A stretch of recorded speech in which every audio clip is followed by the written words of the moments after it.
Graça e paz a você inscrito aqui no nosso canal, o Caçador de Heresias, Presbítero Pedrosa, para mais uma resenha desse universo neopentecostal. Seja bem-vindo a mais um vídeo. Você já ouviu falar sobre macumbogélio? Você tem ideia do que é o macumbogélio das candombleias de Zeus? Ainda não? Então fique comigo até o final deste vídeo e eu vou lhe mostrar mais uma inovação, mais um modismo desse famigerado universo neopentecostal que criou vários tipos de evangelhos e o macumbogélio é um desses.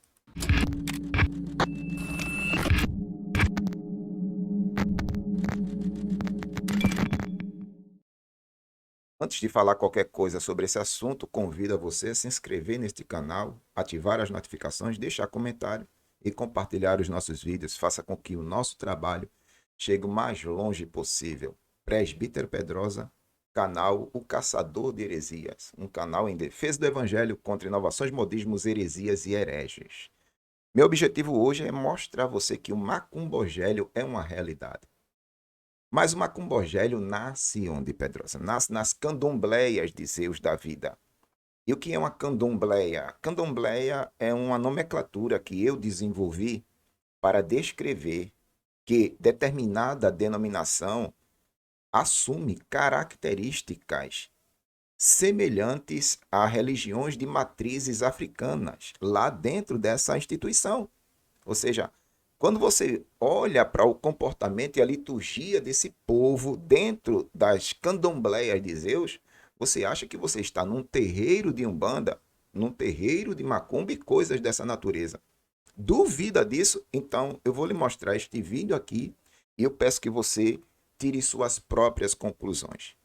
Antes eu gostaria de dizer que o macumbogélio é um outro tipo de evangelho promovido, criado dentro das candombleias de Zeus.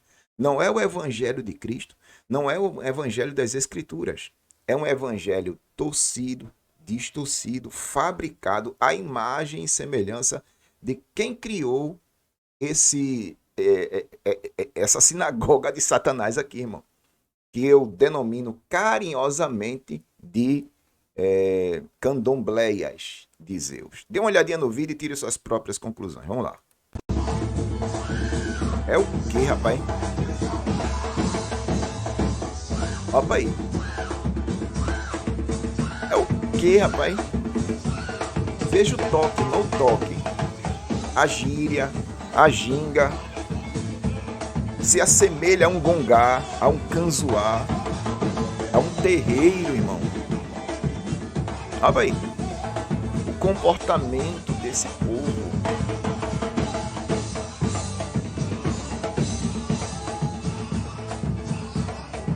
É o que, rapaz?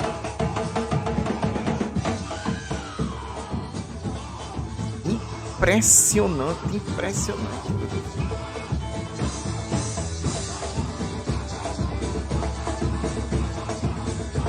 Isso causa confusão na mente das pessoas, irmão. Rapaz, é o que, rapaz?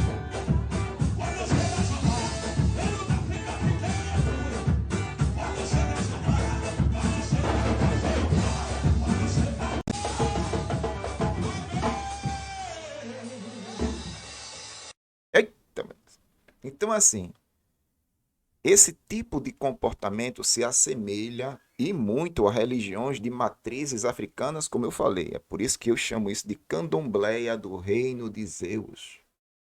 E aí é pregado não o evangelho da graça, o evangelho de Jesus, o evangelho dos apóstolos, mas o macumbogélio.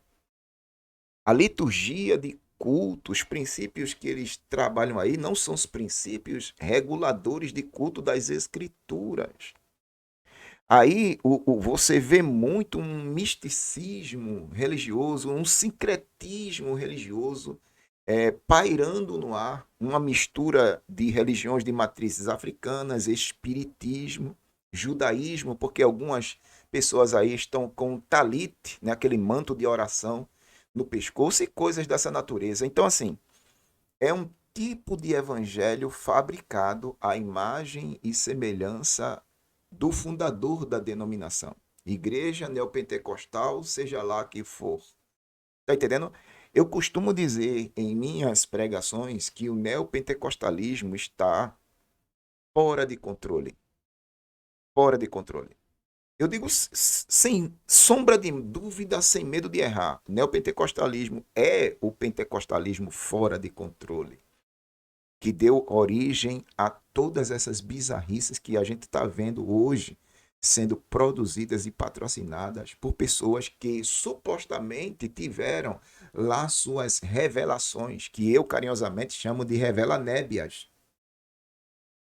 Eles têm as suas revelanébias, suas profetadas, suas adivinhações, não é isso? E com base nessas vozes que eles recebem na cabeça, eles criam esses tipos de situação, que eu carinhosamente também chamo de botecos de aleluia, mas aqui em específico é uma candombleia de Zeus. Tá entendendo? Então, na candombleia, o Deus que eles adoram e veneram não é o Deus da Bíblia. É por isso que eu carinhosamente chamo candombleia de Zeus. E isso se cumpre justamente o que está escrito. Paulo escreveu em Atos dos Apóstolos, capítulo de número 20, versículo 29 e 30. Paulo está falando lá algo interessante. Falando que a sua partida está próxima, Paulo diz lá: lamento dizer, versículo 29, que após a minha partida, lobos penetrarão no rebanho e não pouparão as ovelhas. Paulo está falando sobre uma primeira categoria, após a morte dele, uma primeira categoria de indivíduos que iriam penetrar no rebanho e não poupariam as ovelhas, seriam o quê? Os lobos. Os penetras seriam os lobos. Lobo não tem misericórdia de ovelha, não. O lobo só está interessado em destruir a vida das ovelhas. E o versículo de número 30, Paulo diz lá assim: e do meio de vocês se levantarão homens que irão torcer as escrituras com o propósito de trazer discípulos para si. Eles vão torcer as escrituras. Eles vão fabricar um outro evangelho que não é o de Cristo. Isso aí nunca foi o evangelho da graça, irmão. Isso aí nunca foi o evangelho de Cristo. Isso é um outro tipo de evangelho que Cristo Jesus nunca pregou e nenhum dos seus apóstolos ensinaram. Esse negócio de estar gritando, rodando, toques estranhos, comportamento estranho dentro do culto, isso aí não é nada, não tem nada a ver com o evangelho da graça. É a minha opinião. Então, assim, tomemos cuidado com os penetras, os lobos vorazes.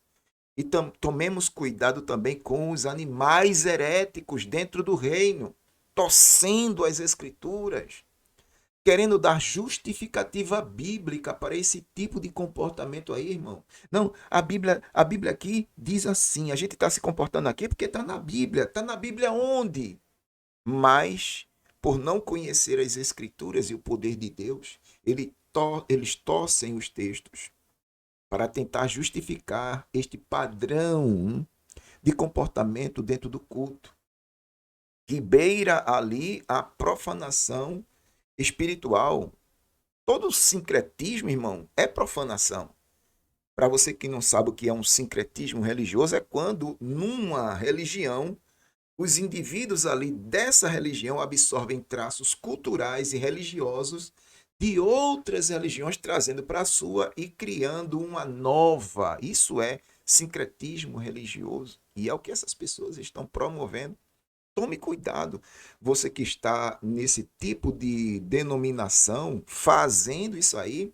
Olhe, presta atenção, você pode até ter boa intenção no que você está fazendo, achando mesmo que está adorando a Deus, mas não se engane, não se engane. Muitos naquele dia, diz as Escrituras, diz o próprio Jesus, muitos naquele dia, Mateus 7, versículo 22 em diante, Jesus disse: muitos vão me dizer naquele dia: Senhor, Senhor, em teu nome nós profetizamos, expulsamos demônios, curamos enfermos, fizemos maravilhas, prodígios, sinais. Jesus vai olhar para eles e vai dizer assim: eu não conheço vocês, apartem-se de mim, vocês que praticaram a iniquidade, a mentira o tempo todo, apartem-se de mim. Tá vendo? Então, teve muita gente que teve boa intenção, mas isso não quer dizer que Deus está aprovando nossas boas intenções, inclusive esse tipo de situação. Mas e você? O que você acha disso tudo? Você concorda, discorda de mim sobre isso aí? Deixe a sua opinião aí nos comentários. Eu gostaria de saber de você qual a sua opinião sobre isso. Uma vez mais, eu lhe agradeço. Presbítero Pedrosa, canal O Caçador de Heresias.